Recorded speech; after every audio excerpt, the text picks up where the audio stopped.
Hi Scorpio, kumusta po kayong lahat? Okay, so yan Scorpio, maraming salamat po sa walang sawang pagsubaybay sa ating mga reading. And kung ikaw ay bago pa lang sa ating channel, mag-subscribe na po kayo. And i-click mo na rin yung ating notification bell para lagi kang updated sa ating mga bagong upload. So yun guys, sa mga interesado po pala sa ating private reading, iwan ko na lang po yung link ng aking Facebook sa atin pong description box below. At sa mga habol naman sa ating wishing candle and cord cutting, pasensya na guys. Ano na, wala na tayong slot, napuno na at naubos na rin yung candle ko, okay? Next full moon na lang ulit guys, no? Kasi baka may mag-message, tas bigla na naman ulit magbayad. Ayan, kaya ini-inform ko na kayo.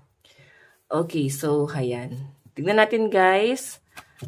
Gabay kapalaran sa inyo this week. Okay.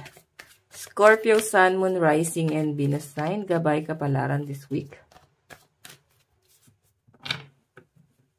Gabay kapalaran po ni Scorpio this week. Meron tayong, oh my God. Scorpio, medyo disappointed. Nasasaktan ka, nahirapan ka na mag-overthink, tapos para pili mo lahat ng pinaghirapan mo. Pwedeng mawala sa'yo. So, medyo ano ka lang, bother this week kasi nakikita ko sa inyo na parang gusto mo nang lumayo. Di mo alam kung saan ka pupunta eh. Puro pag-iisip, tapos nasasaktan ka. Gusto mo ulit ng something na bago and parang gusto mo guys makapag-isip-isip. Gusto mo guys makarecover. Yan yung nakikita ko dito. So, parang wala kang gana this week, no? Parang nakikita ko lang sa inyo guys, parang tulala. Ang dami niyong iniisip. Wala kang gana sa lahat. Parang di ka na mo-motivate. Ayan, sa mga nahihirapan dito, Scorpio. Ramdam na ramdam ko yung sakit na nararamdaman mo dito. Kitang-kita ko dito, Scorpio, yung hirap na pinagdadaanan mo. Okay, pwedeng nandun ka sa point na hindi mo alam eh. Hindi mo alam kung ano yung gagawin mo. So, parang tulala ka lang talaga. Basta parang nade-depress, ganun yung energy. Pwedeng natitrigger yung depression. Or hindi mo guys maiwasan talaga yung mag-overthink this week. Pwede kasi na parang nagpa-palpitate, parang panic anxiety. Nag-worry ka kasi sa mga bagay na pinaghirapan mo. Pwede na doon ka sa point na para feeling mo, hindi mo na makukuha yung mga bagay na gusto mo. Parang paano ko kaya makukuha tong bagay na to? Yung pinapangarap mo. Parang ang hirap eh. Ang hirap niya guys maabot. Okay? Yan, buksan ko lang guys yung bintana. Tignan natin. Scorpio, Sun, Moon, Rising, and Venus sign. Scorpio, Sun, Moon, Rising, and Venus sign. Diba? May mga pinagsisisihan at pinanghihinayangan ng mga Scorpio dito. So, nakikita ko na parang may mga tao rin sa paligid mo na nalulungkot sa kung ano man yung pinagdadaanan mo, Scorpio. Bakit ka nag-overthink ng ganito, guys? Ayan o, nakikita ko sa mga Scorpio this week, parang go with the flow ka na lang eh. So, parang gumagalaw ka na lang dahil ito yung everyday routine mo, napipilitan ka na lang. Pero, ramdam na ramdam ko yung parang, bigat na nararamdaman mo. Okay? 5 of Cups. Grabe yung disappointment dito, Scorpio. Grabe, as in, ang dami mo magiging regret.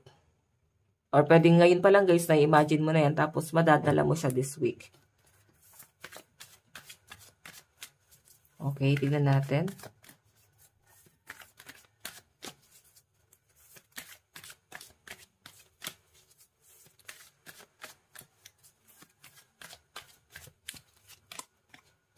Oh my God. So, ito na nga yung sinasabi ko, Scorpio, no? May pagtatalo, may gulo, pwedeng madadamay ka sa gulo ng ibang tao. Yung iba sa inyo guys, pwedeng ikaw to, no? Broken hearted, may nakikita akong broken hearted dito and parang gusto mo na guys maka-move on, maka-recover. Gusto mo na i-release tong mga nararamdaman mo na to. Nakikita ko na parang sinasarili din ng mga Scorpio yung ayan. Parang sinasarili mo, Scorpio, yung problema mo this week. So, hindi mo guys gano'n sinishare din sa ibang tao. May mga bagay na nagpapagulo sa isip mo. And nakikita ko rin, Scorpio, kung sino man itong makakaalitan mo, sila sabi dito, huwag mo na lang itong pansinin. Kasi kung papatulan mo pa yan, guys, lalala yung sitwasyon. Yun lang naman yung sinasabi ng card. No, kung papatol ka dito, lalala yung sitwasyon, lalo ka maapektuhan. Pero kung ito ay i-let go mo, hindi mo lang guys papansinin, mas maayos yung flow. Ito yung mangyayari. Hindi ka nagpa-apekto sa mga negativity sa paligid mo eh. 'Di ba? So, ayan. Okay. Tignan pa natin, guys. Ayan. Scorpio, Sun, Moon, Rising, and Venus sign. Okay, Scorpio, Sun, Moon, Rising, and Venus sign. Additional message po, Spirit Guide. Okay, gabay kapalaran po kay Scorpio this week. Okay. Meron tayong lucky. Pero kung makita nyo guys, nag-flip din tong bully, no? Lagay ko na lang siya dito sa bottom of the deck. Okay. So, nakikita ko sa mga Scorpio, successful ka na eh, as in. Meron ka ditong kasama, or merong tumulong din sa'yo, or pwedeng same kayo guys ng goal sa buhay. As in, success na yung nakikita ko dito, Scorpio. Okay? Ang problema lang guys, ito may bully. Lahat ng mga pinaghirapan mo sa buhay, minamaliit ka ng ibang tao, nakaka-experience ka guys ng discrimination. Ganun yung nakikita ko yun. May mga taong pinagchichismisan ka. Okay? Parang sinasabi na parang hindi mo deserve yan. Ganon. So, nakikita ko guys na parang wag mo itong pansinin. Focus ka na lang sa goal nyo ng person mo. And kung makikita mo kung person mo to, mas lalo kayo guys magiging successful. Mas malayo pa yung mararating yung dalawa. Kung pagtutuunan nyo pa guys ng pansin to. Okay? And kung kayo ay nagbi-business ng person mo, ang ganda ng nakikita ko dyan, Scorpio. Tingnan pa natin. Meron tayong indulgence. May nakikita akong celebration na magaganap this week. Maybe weekend to. Ayan, mukhang magiging masaya ka this week. After itong struggle na to. Okay? Basta huwag ka lang papapekto dito sa negativity na to. Pwedeng magulo sa family. Pwedeng ayaw mo na eh. Kasi masyadong toxic. Lagi na lang may away. Lagi na lang may mainit ang ulo. Ganon. Okay? Tignan pa natin. Meron tayong success. So, meron daw guys, isa sa mga goal mo yung makukuha mo eh. Magiging successful ka and mataas ang chance na makainggitan ka din this week. Kaya may mga gulo dito. Nakakainggitan ang mga Scorpio. Pwede kasing napakaganda na rin kasi ng kapalaran mo. Napakaganda na rin ng mga bagay na nakukuha mo para sa sarili mo. Tapos may naiinggit lang sa inyo. Okay?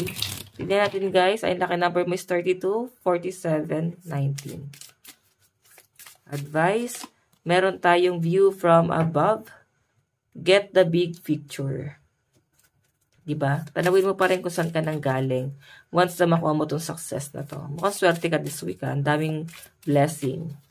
Meron tayong gates of triumph. Success expand in your life. Diba? Sabihin, kung successful ka na, mas lalo ka pa guys magiging successful at masaya ang pakiramdam mo. Napakagaan ang nakikita kong energy sa mga Scorpio. Okay, marami ka pang makukuha. Magkakaroon pa guys ng expansion. Maaaring magkakaroon ka ng mga bagong kaibigan, bagong kakampi, connection. Ayan. So, Scorpio, ito lang po inyong reading. Maraming salamat po. Bye-bye.